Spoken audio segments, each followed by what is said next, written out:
बोले विष्णु भगवान लक्ष्मी माता की जय।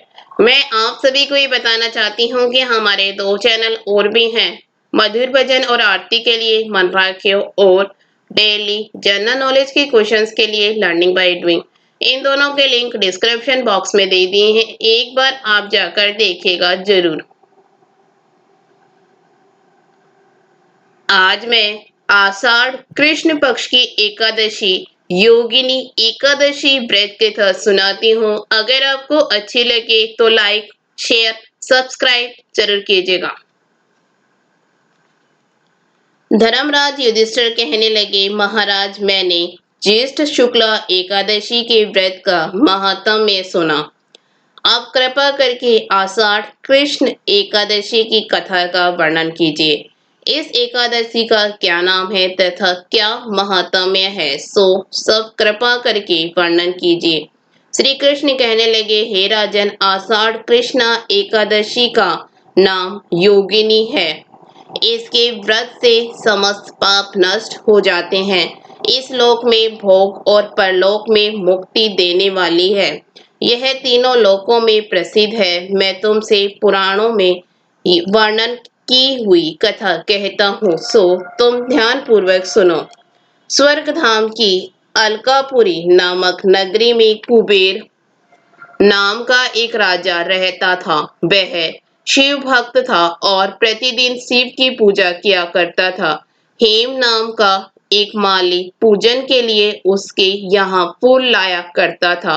उस हेम माली की विशालाक्षी नाम की अत्यंत सुंदर स्त्री थी। एक दिन वह मानसरोवर से पुष्प तो ले आया, परंतु कामासक्त होने के कारण वह अपनी स्त्री से हास्य विनोद तथा रमण करने लगा। इधर माली दोपहर तक पुष्प लेकर राजा के पास नहीं पहुंचा। उधर राजा उसकी राह देखता रहा। अंत में उसने सेवकों को आज्ञा दी कि तुम लोग जाकर हेम माली के न आने के कारण का पता लगाओ, क्योंकि वह अभी तक पुष्प नहीं लाया है। सेवकों ने कहा, महाराज वह पापी अति कामी है, अपनी स्त्री से हास्य विनोद तथा रमण कर रहा होगा। यह सुनकर कुबेर ने क्रोधित होकर उसे बुलाया। हेममाली राजा के भय से कांपता हुआ उपस्थित हुआ।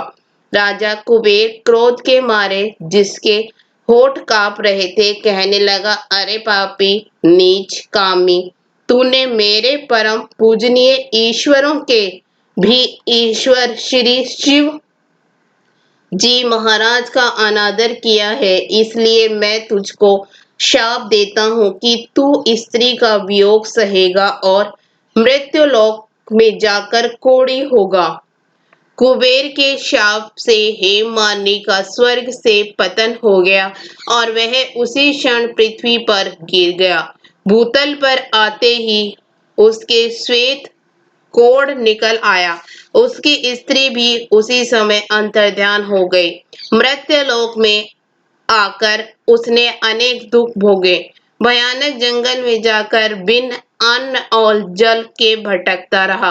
रात्रि को निद्रा भी नहीं आती थी, परंतु शिव जी की पूजा के प्रभाव से उसको पिछले जन्म की स्मृति का ज्ञान अवश्य रहा।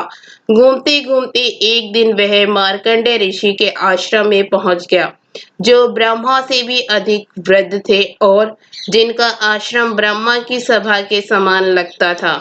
हेममाली वहां जाकर उनके पैरों में पड़ गया।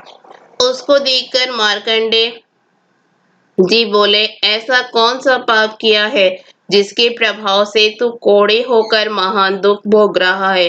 हेममाली कहने लगा, मैं कुबेर का सेवक हेममाली हूँ। मैं राजा की पूजा के लिए नित्य प्रति पुष्प लाया करता था। एक दिन मुझे अपनी स्त्री के साथ विहार करते देर हो गई और दोपहर तक पुष्प लेकर नहीं पहुंच सका, तो उन्होंने मुझे शाप दे दिया कि तुझे स्त्री का वियोग होगा और मृत्युलोक में जाकर कोढ़ी बनकर दुख भोगेगा। इस शाप से मैं कोढ़ी होकर अत्यंत दुख भोग रहा हूँ। अतः आप कोई ऐसा उपाय बताइए जिससे मेरा यह दुख दूर हो जाए। इस पर मार्कंडेय ऋषि बोले, तूने मेरे सम्मुख क्योंकि सत्य वचन कहे हैं, इसलिए मैं तेरे उद्धार के लिए एक व्रत बताता हूँ। यदि तू आषाढ़ मास की कृष्ण पक्ष की योगिनी नाम की एकादशी का विधि पूर्वक व्रत करेगा तो मेरे सब पाप नष्ट हो जाएंगे। यह सुनकर हेममालिनी ने अत्यंत प्रसन्न होकर मुनि को साष्टांग प्रणाम किया। मुनि ने उसको अत्यंत स्नेह के साथ उठाया। हेममालिनी ने मुनि के कथानुसार विधि पूर्वक योगिनी एकादशी का व्रत किया और इसके प्रभाव से अपने पुराने स्वरूप में आकर अपनी स्त्री के साथ विहार करने लगे। हे राजन, यह योगिनी एकादशी का व्रत 88,000 ब्राह्मणों को भोजन कराने के बराबर फल देता है। इसके व्रत से समस्त पाप दूर हो जाते हैं और अंत में स्वर्ग की प्राप्ति होती है। इसके साथ ही योगिनी एकादशी व्रत कथा समाप्त हुई।